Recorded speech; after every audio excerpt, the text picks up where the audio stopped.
دیکھیے یہ جو وقف کا بل ہے یہ بہت ہی نازک مسئلہ ہے.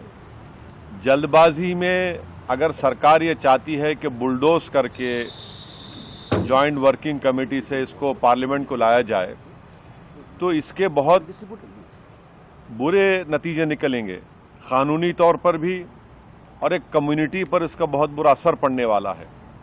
کیونکہ اس میں جو امینڈمنٹس پرپوز کیے جا رہے ہیں وہ وقف پراپرٹیز کو بچانے کے لیے نہیں کیے جا رہے ہیں, وہ وقف پراپرٹیز کو برباد کرنے کے لیے کیے جا رہے ہیں.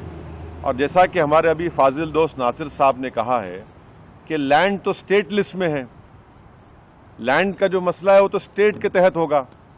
تو اس لیے اس پر جلد بازی میں اتنی تیزی سے جو بی جے پی اس بل کو جے ڈبلیو سی سے ختم کرا کے پارلیمنٹ لانا چاہ رہی ہے, یہ ہم کو سمجھ میں نہیں آ رہا ہے.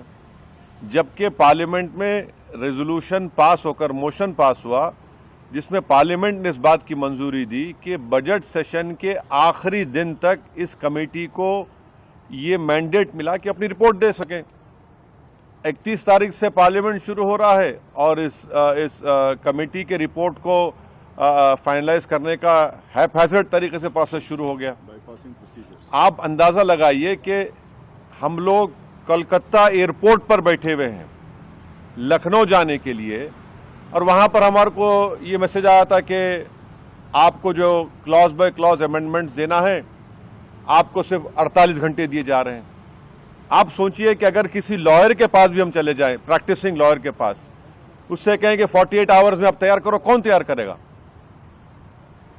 یہ جانتے نہیں ہم کو کتنی مشکلات سے ہم کو ودن 48 لکھنؤ گئے. لکھنؤ میں بھی ہم نے ایئرپورٹ پر کہا چیئرمین سے, لکھنؤ پہ کہا کہ سر 2 دن میں نہیں ہو پائے گا, اس ٹائم کو بڑھایا جائے. نہیں بڑھایا گیا.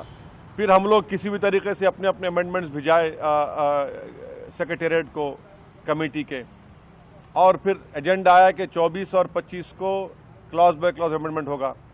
کل رات میں 11 بجے ایجنڈا چینج ہو گیا, میٹنگ کینسل ہو گئی. ابھی آپ 27 کو میٹنگ رکھ رہے ہیں. تو یہ سمجھ میں نہیں آ رہا کہ آخر ایسی کیا جلد بازی, ایسا کیا آسمان گرنے والا ہے.